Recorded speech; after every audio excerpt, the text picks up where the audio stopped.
कोकणातल्या भात शेतीचं मोठं नुकसान झालेलं आहे. त्या शेतकऱ्यांना अपेक्षा की प्रशासनानं मदत करावी. मदत सर्वे होऊ दे ना. विदाऊट सर्वे मदत कशी करतात? आणि आमचं लक्ष आहे ना, आम्ही डोळस आहोत.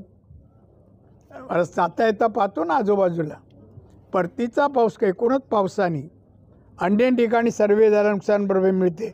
कोकणातही मिळावी, नुसती भात शेती नाही. या शेवटच्या टप्प्यानं ऑक्टोबर नोव्हेंबर पाऊस पडणं मोहरावर, आंब्यापासून मोहरावर परिणाम करणार का प्रमाणात?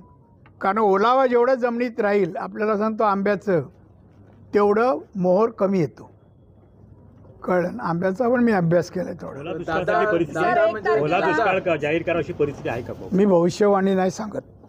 दादा, म्हणजे जलद नाही मिळणारे ठिकाण या 3 दिवसामध्ये का ऑन द स्पॉट निर्णय झाले? काय लोकांचे प्रश्न मार्गी लागले? लगेच झाले, लगेच सांगितले. किती लागले असे प्रश्न? नाही ना, ते आम्ही नंबर नाही काढले. इथे 105 निवेदन आले, करायला वेळ लागेल ना. आणि ते उत्तर बंधनकारक नाही आहे. दादा, 1 नोव्हेंबरला महाविकास आघाडीचा मोर्चा आहे सत्यासाठी निवडणूक आयोगावर. आपण कुठली महाविकास आघाडी?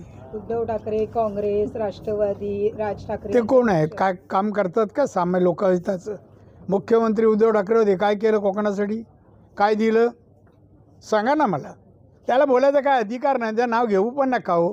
मोर्चा काढणार हो, आम्ही जिवंत आहेत दाखवायला. आम्ही म्हणजे त्यांचा पक्ष जिवंत आहेत दाखवायला काहीतरी करतो आहोत. आता जिल्हा परिषद, महानगरपालिका, नगरपालिका निवडणुका आहेत ना, काहीतरी मिळतं का? आपल्या पत्रावळीवर काय एखादी भाजी पडते का? हाच प्रयत्न करतात. फोड पडली तरी फार झालं. आगामी निवडणुकीमध्ये एका बाजूला शिवसेनेचे आमदार आपल्यासोबत आहेत. एकंदरीत जिल्ह्यातल्या रत्नागिरी सिंधुदुर्गमध्ये महायुती संदर्भात काय चित्र असेल? वरिष्ठ निर्णय घेतील तो. मी निर्णय घेत नाही. आणि मी अपेक्षा सांगणार, पक्षहिताचं जे असेल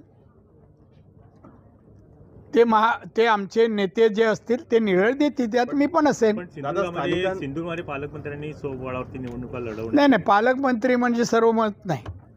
पालकमंत्री कुठल्याही पालकमंत्र्यांनी असं मत जाहीर करू नये, या मताचा मी आहे. पक्ष जो निर्णय देईल तो. साहेब, दादा म्हणजे आता मैदानात बाहेर पडलेत आपण साहेब. म्हणजे आता निवडणुकीचे बिगुल वाजला आम्ही समजायचं का? स्थानिक स्वराज्य संस्थांमध्ये खरोखर काय चित्र असेल? मुंबई महानगरपालिकेचं, मुंबई महानगरपालिका भाजप, एकनाथ शिंदे शिवसेना आणि अजित पवार राष्ट्रवादी यांचा महापौर असेल.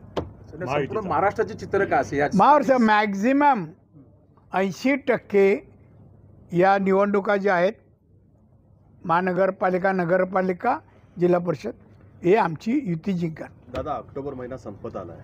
नोव्हेंबर डिसेंबर म्हणजे 2च महिने शिल्लक आहेत. मुंबई गोवा महामार्गाबद्दलचे टार्गेट्स हे डिसेंबरपर्यंत दिले गेले. नाही, पावसाळा डिले झाला म्हणून झाले आहेत ते. डिसेंबर दिले जाते. आत्ता मी गेलो का नितीन गडकरींना भेटेल.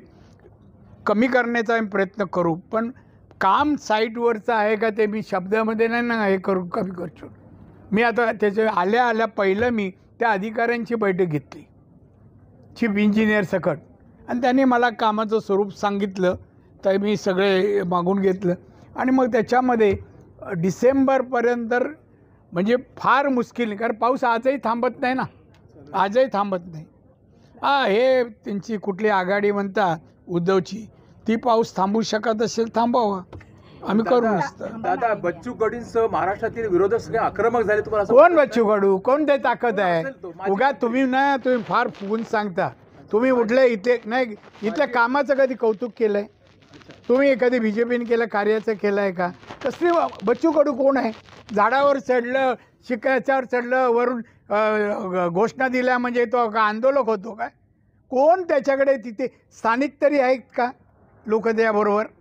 मी ओळखतो, मी विदर्भात ऑब्झर्वर होतो. उगाच बच्चू कडू. तमाशा असा तुम्हाला कडू लागलं तरी गोड म्हणता. दादा, सिंधुदुर्गात आपण खासदार आहात भाजपचे. अजून संशय आहे? नाही, जसं मंत्री भाजपचे आमदार नितेश राणे आहेत, शिवसेनेचे आमदार निलेश राणे आहेत, आपले दोन्हीही पुत्र आहेत. त्याच्यात सगळ्यात जास्त आणि चांगलं काम कोण करतं आपण सांगू शकतो का? फार तुम्ही वाईट काम करताय, आग लावायचं काम करताय.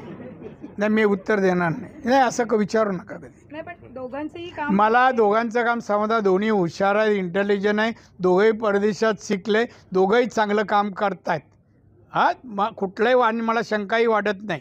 दोघंही चांगलं काम करून दाखवतील एवढं मला विश्वास आहे. दादांचा हात कुणाच्या डोक्यावर आहे जास्ती?